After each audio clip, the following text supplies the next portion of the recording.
Commander Jake Martinez sat in his command chair aboard the U's Valiant, watching the stars drift past the viewscreen. The routine patrol mission along the outer rim of human space had been quiet for 3 weeks now. His crew moved about their duties with practiced efficiency, monitoring sensor readings and maintaining the ship's systems. The bridge hummed with the familiar sounds of a starship at work. Lieutenant Danny Walsh looked up from his communications console with a puzzled expression. "Commander, I'm picking up something strange on the long-range sensors. It's not like anything in our databases?" Jake leaned forward in his chair. "What kind of strange, Lieutenant?" "It appears to be a distress signal, sir. But the transmission pattern is completely alien. The frequency modulation is unlike anything we've encountered before." Jake stood up and walked over to the communications station. The signal displayed on the screen showed wavelengths that pulsed in complex patterns. "How far out is it coming from?" "Approximately 12 light-years, sir. It's coming from the direction of the Kepler 442 system." That's well outside our territory," Jake muttered. He had heard rumors of alien civilizations, but humanity had never made official contact with any of them. The signal continued its strange, pulsing pattern on the screen. "Sir, should I route this to Earth Command?" Walsh asked. "Not yet. Let's try to make sense of it first. Get Dr. Park up here." Dr. Lisa Park arrived on the bridge within minutes. She was the ship's xenolinguist, though she had never had the chance to use her specialized training on actual alien languages. Her eyes widened when she saw the signal pattern on the screen. "This is incredible," she whispered. "It's definitely artificial. See how the pulses repeat in mathematical sequences? This is structured communication." Jake nodded. "Can you decode it?" Lisa sat down at the communications console and began working. Her fingers moved quickly over the controls as she analyzed the signal. "I'm running it through various translation algorithms. The mathematical base seems to be similar to our own, which is promising." Hours passed as Lisa worked on the signal. The rest of the crew continued their duties, but Jake could sense the tension on the bridge. Everyone knew they might be witnessing humanity's first contact with an alien species. "I'm getting partial translations," Lisa announced. The word help keeps appearing, along with something that might mean danger or a threat. There's also a phrase that roughly translates to the legendary ones or the mythical fleet. Jake frowned. "Mythical fleet? What could that mean?" I'm not sure, sir, but there's more. I'm seeing references to something called the Scourge Collective and mentions of worlds being consumed or destroyed." The bridge fell silent as the implications sank in. Jake returned to his command chair and activated the ship's internal communication system. "This is the commander speaking. All senior staff report to the briefing room immediately." 20 minutes later, Jake sat at the head of the briefing room table. His senior officers had gathered around him, their faces showing a mixture of excitement and concern. Lisa had connected her tablet to the room's display screen, showing her translation work. "What you're about to hear is classified until further notice," Jake began. "Dr. Park, please brief the staff on your findings."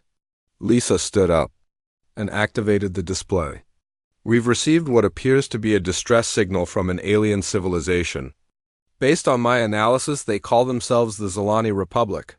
They're requesting aid against something called the Scourge Collective." Chief Engineer Carlos Rodriguez leaned forward.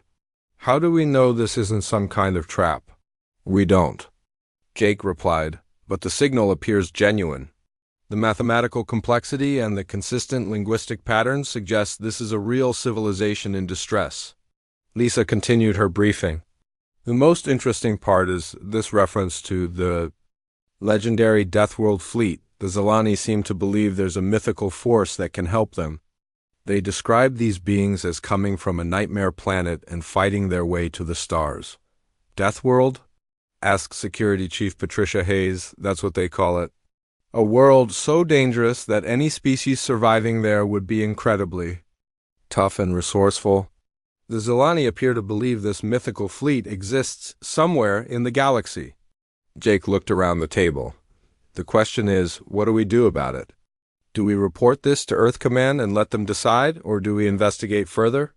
Sir, said Navigator Tommy Brooks, if there really is a threat out there destroying civilizations, shouldn't we at least warn Earth? That's exactly what I'm thinking, Jake replied. But we need more information first. Dr. Park, can you send a response to the Zolani? Lisa nodded. I believe so. I've learned enough of their language structure to construct a basic message. Good. Send them a message asking for more details about this Scourge Collective and their current situation. Don't reveal our location or capabilities yet. Over the next few hours, Jake and his crew exchanged several messages with the Zolani. The alien response painted a grim picture. The Scourge Collective was a force of crystalline ships that appeared in star systems without warning. They drained energy from planets and converted the inhabitants into mindless drones. Entire civilizations had fallen to their advance. The Zolani had sent their distress call in all directions, hoping to reach the legendary Deathworld fleet. They had heard whispers of a species from a nightmare planet who had fought their way to space travel despite impossible odds. These beings were said to be incredibly violent and resourceful. The only force that might stand against the Scourge, Jake realized with growing amazement that the Zolani were describing humanity without knowing it. Earth was indeed a death world. By galactic standards, with its extreme weather, dangerous wildlife, and natural disasters, humans had evolved to be tough survivors, and their military technology reflected their aggressive nature. He made his decision. Mr. Walsh, open a channel to Earth Command, Priority Alpha. The response from Earth came quickly. Admiral Ben Cooper appeared on the main screen, his weathered face showing concern. Commander Martinez, what's your situation? Jake explained everything they had discovered. Admiral Cooper listened in silence, his expression growing more serious with each detail. This is unprecedented, Cooper said finally. We've always wondered when we might encounter other species. I never imagined it would be like this. Sir, what are your orders? Jake asked. Cooper was quiet for a long moment. Stand by, Commander. I need to convene an emergency session with the Joint Chiefs. This decision is too important for any one person to make. The screen went dark, leaving Jake and his crew alone with the weight of their discovery. They had made first contact with an alien species, but it came with the terrible knowledge that a destructive force was loose in the galaxy. As they waited for Earth's response, Jake stared out at the stars and wondered if humanity was ready to become the legendary Deathworld fleet that the galaxy desperately needed. Admiral Ben Cooper stood in the Situation Room at Earth Command, surrounded by the highest-ranking officers in the human fleet. The large holographic display showed star charts of the outer rim where the UES Valiant had received the alien distress signal. The room buzzed with quiet conversations as the military leaders discussed humanity's first contact with an alien species. Captain Amy Rodriguez entered the room and took her seat at the table. She had been chosen to potentially lead any response mission due to her experience with deep space operations. Her dark eyes studied the information on the display as she listened to the ongoing discussion. The risk is too great, said General Frank Miller. We know nothing about these aliens or their true intentions. This could be an elaborate trap to lure our ships into enemy territory. Admiral Cooper nodded thoughtfully. That's a valid concern, General, but we also have to consider the possibility that this is genuine. If there really is a force out there destroying civilizations, we need to know about it. Captain Rodriguez leaned forward. Sir, if I may speak freely, this could be our chance to prove that humanity isn't just another aggressive species. We've been expanding into space for decades, but we've never had the opportunity to show that we can be protectors rather than conquerors. Or it could be the end of human civilization, replied General Miller. We're talking about sending our ships into unknown space to fight an enemy we know nothing about. Dr. Helen Martinez, Earth's leading expert on xenobiology, spoke up from her position at the table. The linguistic analysis from the Valiant suggests these Zolani are genuinely desperate. The mathematical patterns in their communication show emotional stress indicators that would be nearly impossible to fake. Admiral Cooper studied the faces around the table. Captain Rodriguez, if we approve this mission, would you be willing to lead it? Yes, sir. I believe this is something we have to do. The Zilani are calling for the legendary Deathworld fleet, and whether they know it or not, they're calling for us. Then prepare the third fleet for immediate deployment. Your mission is to investigate the situation and provide assistance if possible. But Captain, you are not to engage in any military action without my direct authorization. Understood, sir. 3 days later, the third fleet jumped into hyperspace toward the Zilani home system. Captain Rodriguez stood on the bridge of her flagship, the UES Liberty, watching the stars stretch into lines as they traveled faster than light. The fleet consisted of 12 ships, including 3 heavy cruisers and a complement of fighters. Lieutenant Commander Chris Young, the fleet's diplomatic officer, joined Rodriguez at the observation deck. Captain, I've been studying everything we know about the Zilani. They appear to be a peaceful trading civilization with no significant military capability, which makes their situation even more desperate, Rodriguez replied. If they're asking for help, they must be facing something truly terrible. There's something else. Captain, Dr. Park's continued analysis suggests the Zilani have been monitoring human space for some time. They know about us, but they don't seem to realize we're the Deathworlders they're looking for. Rodriguez found this information troubling. How is that possible? They apparently think the legendary Deathworld fleet is separate from the humans. They've been observing. They describe us as an emerging species from a dangerous planet, but they don't connect us to the mythical warriors they're seeking. The fleet dropped out of hyperspace at the edge of the Zilani system. What they found shocked everyone on the bridge. Massive orbital cities hung in space around the planet, but many of them were dark and lifeless. Strange crystalline ships moved between the structures like predators among their prey. My God, whispered Rodriguez, it's really happening. The sensor officer looked up from her station. Captain, I'm detecting energy drains from multiple orbital platforms. Whatever those crystalline ships are doing, they're literally sucking the power from the Zilani installations. Are there any signs of life? Yes, ma'am. Several platforms are still active, but they're using minimal power. It looks like they're trying to avoid detection. Rodriguez activated the communication system. This is Captain Amy Rodriguez of the Earth Defense Force. We received your distress signal and have come to provide assistance. The response came quickly, but the translator struggled with the alien language. Dr. Park's voice came through the COM system from the science vessel. UES Discovery. Captain, I'm getting real-time translation now. The Zilani are amazed that we responded. They want to know if we're the legendary Deathworld fleet. Tell them we're here to help, Rodriguez replied. Request permission to approach their remaining facilities. A new voice came through the translator, speaking in broken but understandable English. Human ships, this is Ambassador Veltar of the Zilani Republic. We are honored by your presence, but we are confused. Are you the legendary warriors from the nightmare planet we have heard whispers about? Rodriguez exchanged glances with Commander Young. Ambassador, we are humans from the planet Earth. We received your distress call and have come to offer assistance.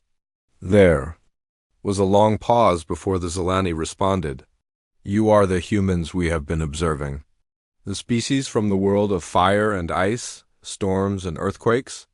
The ones who fought your way to the stars despite living on a world that should have destroyed you? That would be us, Rodriguez confirmed. Then the legends are true. You are the Deathworlders. We did not dare to hope that you would answer our call. Major Kate Young, Chris's sister and the fleet's Marine commander, joined them on the bridge. Captain, I'm reading massive energy signatures from those crystalline ships. They're unlike anything in our databases. Can you identify their origin? Negative, Captain. But they're definitely not from any known human or theoretical alien technology.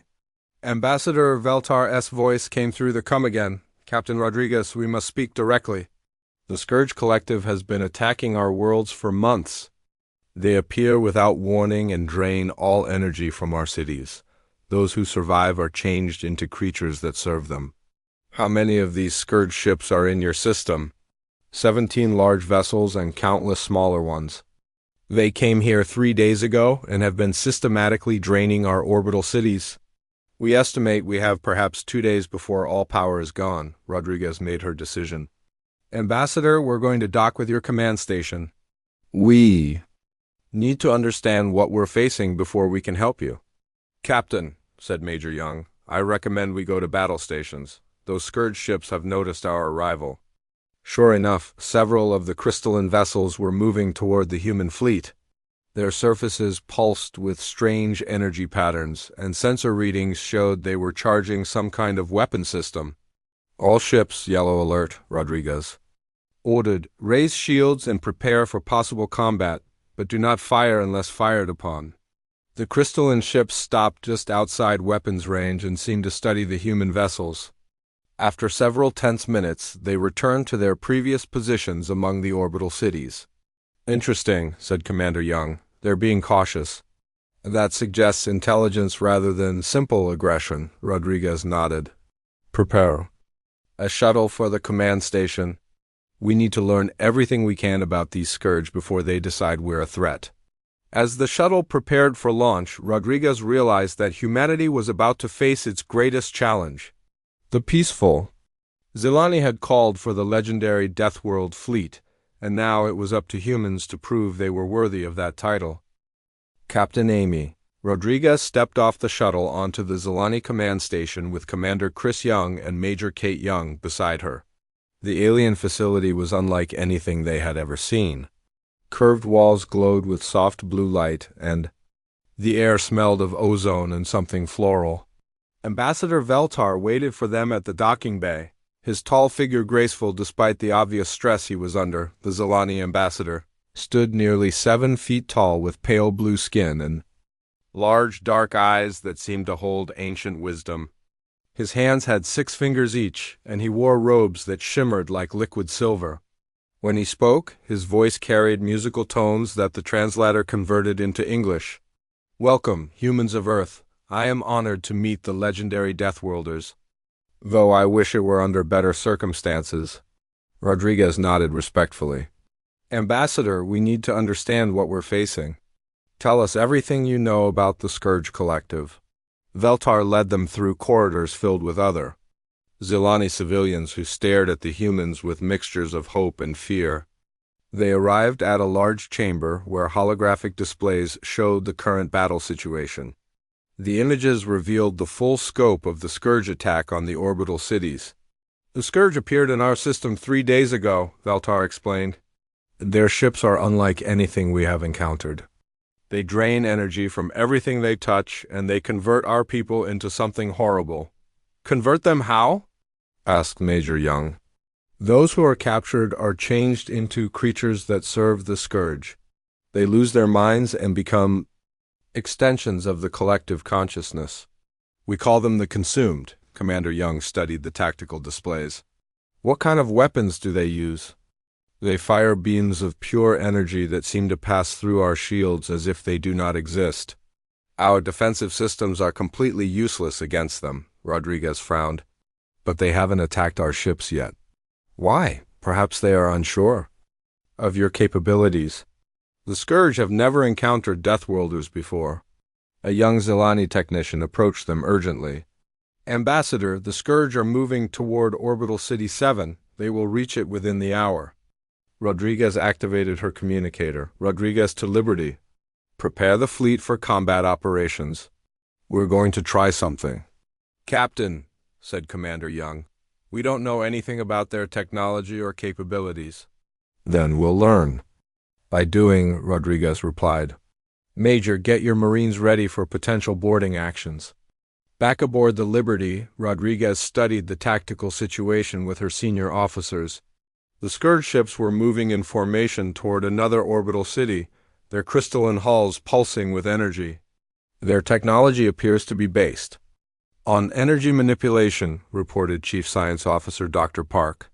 Our preliminary scans suggest they absorb and redirect various forms of energy. What about kinetic weapons? Asked Rodriguez. Interesting question, Captain.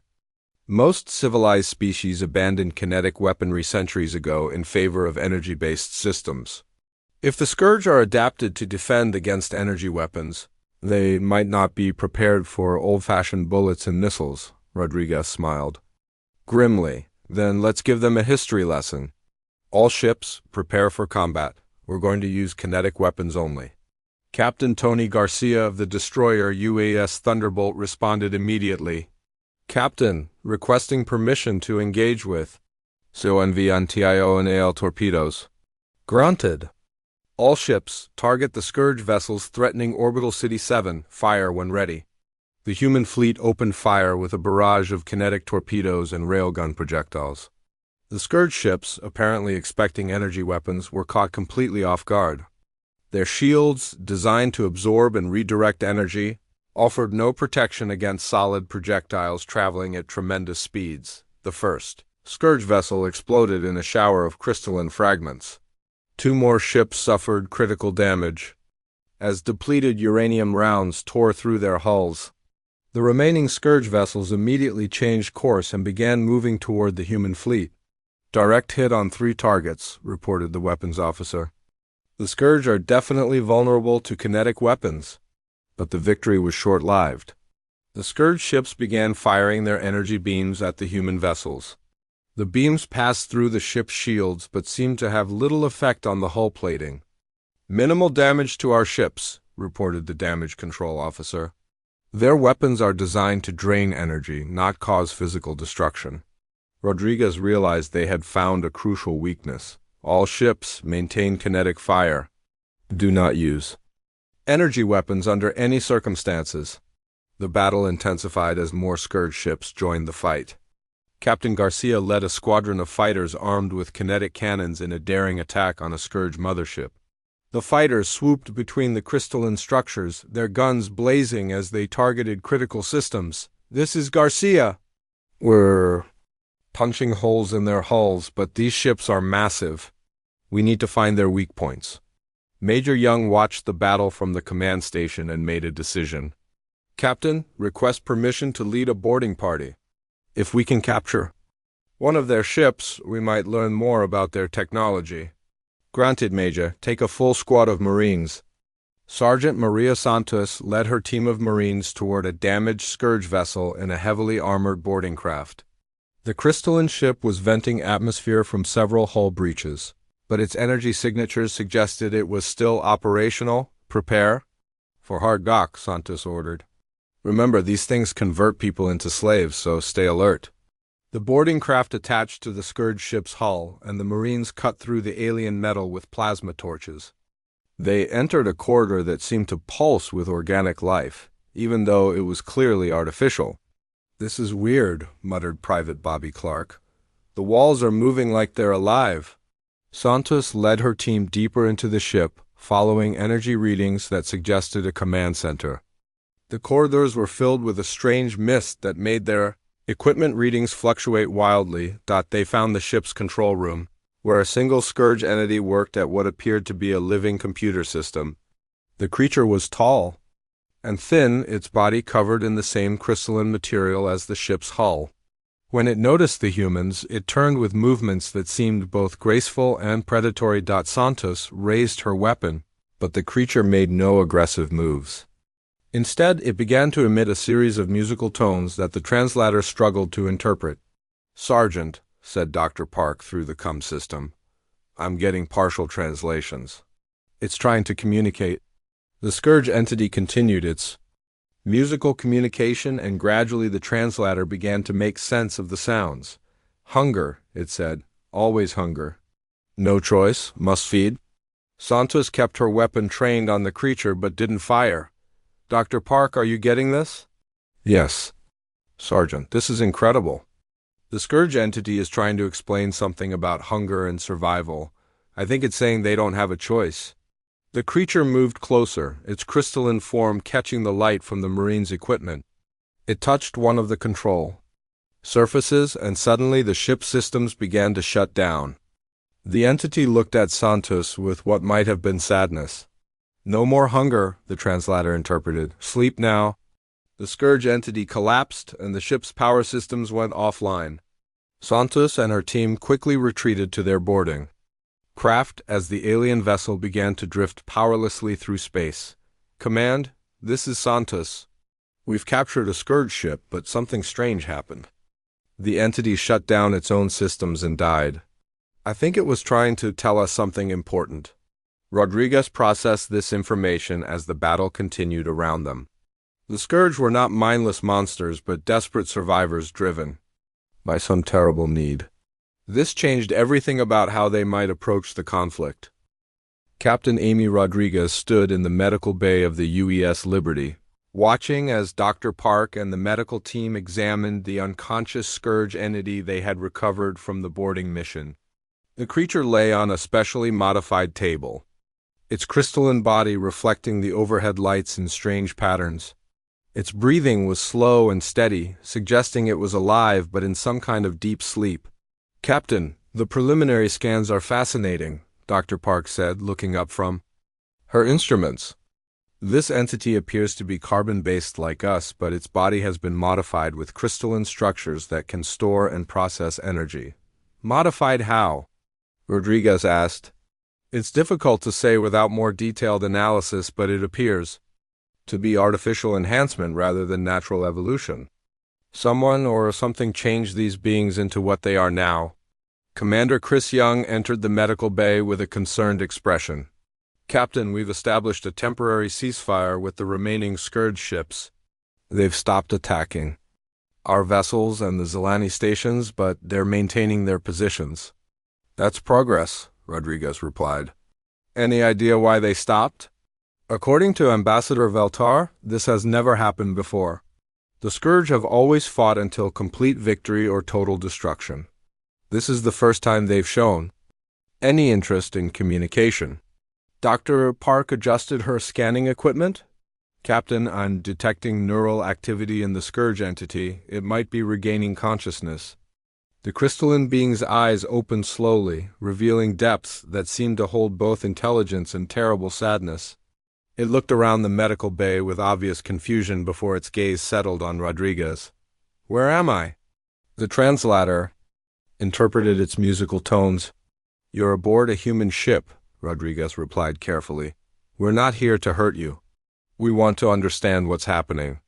The Scourge entity tried to sit up, but its movements were weak and unsteady. You are the Deathworlders, the ones who fight with metal and fire instead of energy.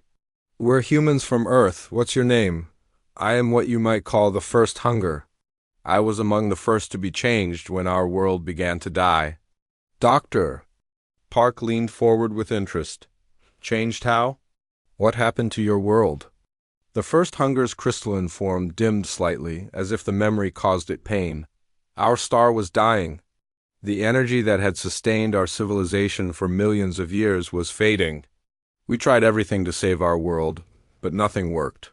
So, you became nomads, searching for new sources of energy?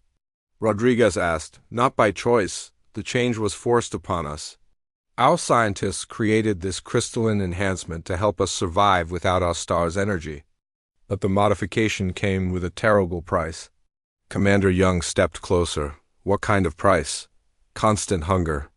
The crystalline structures in our bodies require tremendous amounts of energy to function. We cannot turn off this need. We must feed on energy sources or we die. Rodriguez felt a chill as she understood the implications. So you attack other worlds because you have no choice? We have tried to resist the hunger. Many of our people have chosen death rather than consume other civilizations, but the hunger is too strong. It drives us to madness if we fight it too long. Dr. Park was taking notes rapidly. How many of your people are still alive? Perhaps 1 million scattered across the galaxy? We were once a civilization of billions, but most chose to die with our homeworld rather than become what we are now. The first hunger's form began to pulse with weak energy patterns. I am dying now. The energy I took from your capture is wearing off. Soon I will enter the final sleep. Wait, Rodriguez said urgently. There might be another way. Our world has tremendous energy sources. Maybe we can help you without harming anyone? Impossible. The hunger cannot be satisfied by willing gifts. The crystalline structures only respond to energy taken by force. Dr. Park looked up from her instruments. Captain, I'm detecting something unusual. The entity's energy readings are fluctuating in patterns that match Earth's electromagnetic field. What does that mean? Earth's magnetic field is incredibly strong compared to most worlds. If the Scourge modifications are designed to process electromagnetic energy, our planet might be able to sustain them without the need for conquest. The first hunger's eyes brightened with something that might have been hope. Your world has such power? Earth has powerful magnetic fields, solar radiation, geothermal energy, and electrical storms, Rodriguez explained. More energy than we could ever use.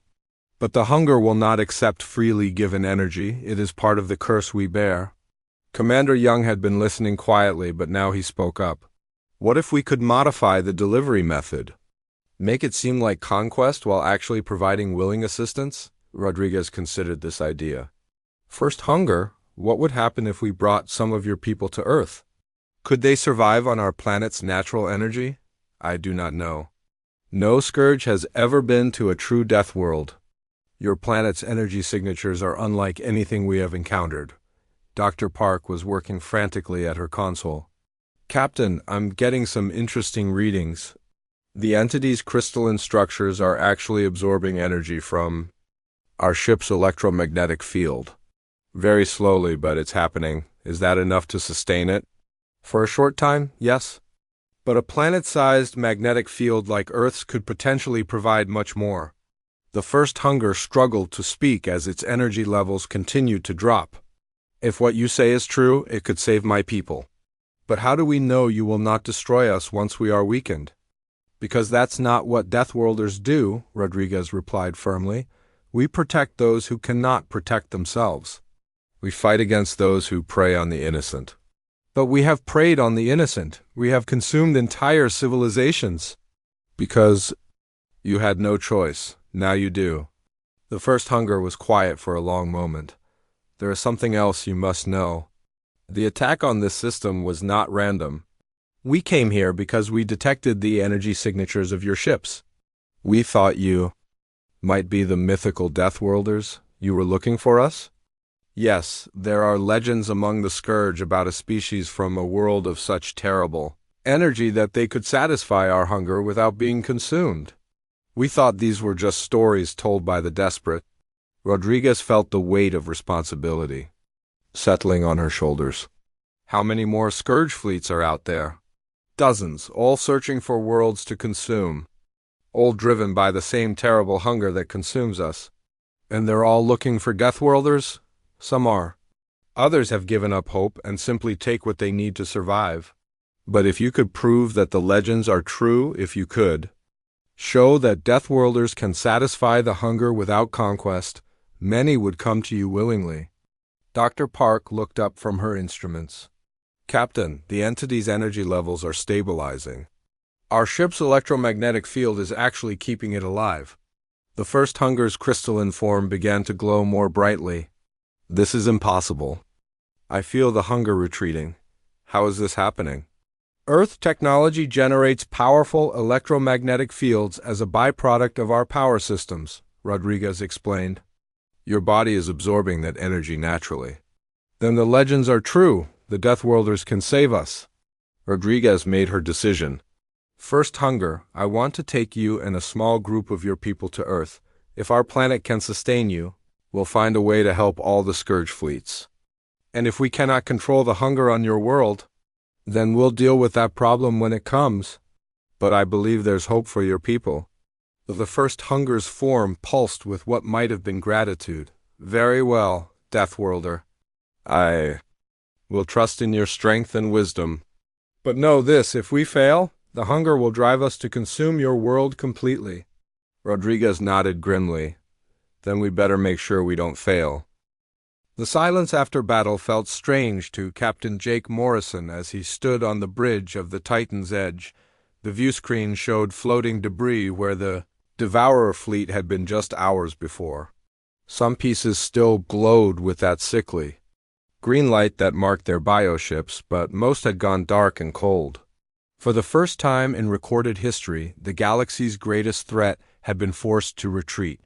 Admiral Helen Burke's voice crackled through the communications system from her flagship. All ships report status immediately. I want damage assessments and casualty reports on my desk in 20 minutes. Morrison watched his crew work with practiced efficiency. Lieutenant Amy Foster bent over her console, coordinating with the surviving ethereal ships. Chief Engineer Marcus Johnson appeared on the main screen, his face streaked with grease but wearing a satisfied grin. Captain, we lost 2 escort frigates and took heavy damage to the port weapons array. But we're still fighting ready, Johnson reported. The hybrid weapons Dr. Hamilton helped us install worked better than anyone expected. Those Devourer ships just couldn't adapt to our combined firepower. Dr. Lisa Hamilton entered the bridge carrying a datapad filled with readings from the battle. Her usual calm demeanor showed cracks of exhaustion, but her eyes held excitement. Jake, you need to see this. The sensor data shows something incredible. When our weapons hit their ships, they didn't just destroy them. They actually caused some kind of cascade failure in their biological systems. Whatever makes them able to regenerate and adapt just stopped working. Morrison nodded slowly.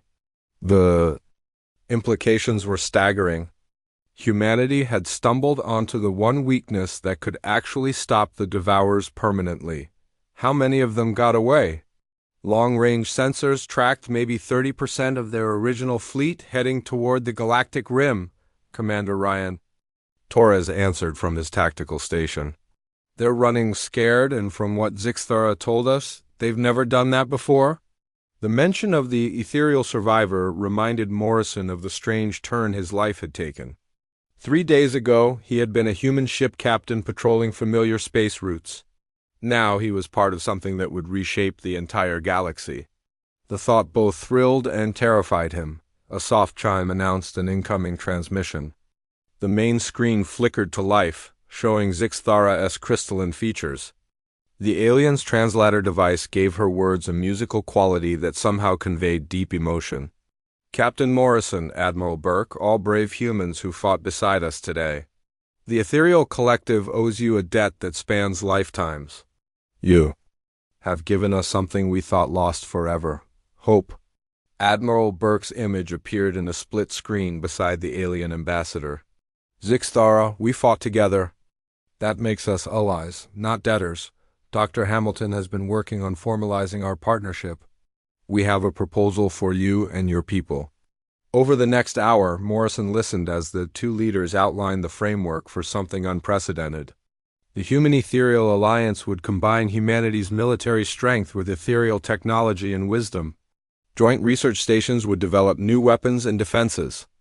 Mixed crews would serve on patrol ships hunting down the remaining Devourers. There's more, Admiral Burke continued.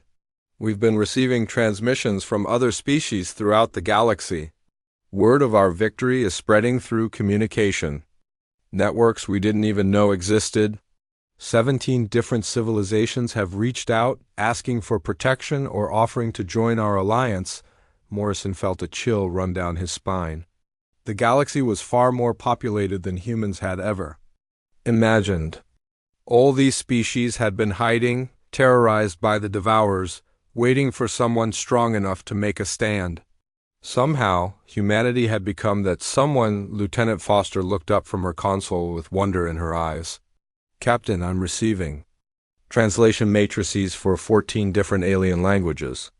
They're all sending the same basic message. They want to meet the Deathworlders who stopped the Devourers. The word Deathworlders still felt strange to Morrison. To him and every other human, Earth was simply home. They had never considered that their planet's harsh conditions, violent weather, and dangerous wildlife had forged them into something unique. Other species saw them as creatures from a nightmare world who had somehow learned to build STARSHIPS. Dr. Hamilton joined the conversation from her science station. The biological scans of the Devourer remains are fascinating. Their entire physiology is based on absorption and adaptation. They literally consume other life forms and integrate their strengths. But human weapons cause cellular breakdown at a level they couldn't repair. Our approach to warfare is so different from anything they've encountered that their adaptive systems couldn't cope. General Carl Mitchell's face appeared on screen from Earth Command. Captain Morrison, Admiral Burke, congratulations on a victory that will be remembered for generations. I'm hereby authorizing the formation of the Deathworlder Corps, a new military branch dedicated to galactic defense. We're also establishing the Xenolinguistics Division under Lieutenant Foster and Hybrid Technology Development under Chief Johnson. The changes were happening so fast that Morrison's head spun. 3 days ago, humanity had been alone in the universe. Now they were becoming the military backbone of a galactic alliance. The responsibility felt overwhelming. Zixthara's voice drew his attention back to the screen. There is something else you should know, brave humans. Ancient records speak of a prophecy. They told of a species that would emerge from a world of endless conflict, bringing the strength needed to face the ultimate darkness. We believe you are that species. Morrison exchanged glances with his crew. The idea that humanity had been prophesied by ancient aliens seemed impossible, but then again, so had everything else that had happened recently. What do these ancient records say about what comes next? They speak of a great alliance that will span the galaxy, protected by the children of the Death World. They say the darkness will be driven back to the void between stars, and peace will reign for 1,000 generations. Admiral Burke's voice carried new authority as she addressed the assembled ships. Then we have work to do. All ships prepare for hyperspace jump. We're establishing a forward base in this system and beginning joint patrols with our new allies. The galaxy is counting on us.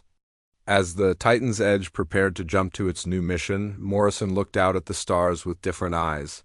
Humanity had dreamed of finding their place among the stars for generations. They had never imagined that place would be as guardians of countless worlds and protectors of species beyond counting. Everything had indeed changed, and there was no going back to the simple time when humans thought they were alone. The jump to hyperspace carried them toward a future none of them could have imagined, but one they would face together.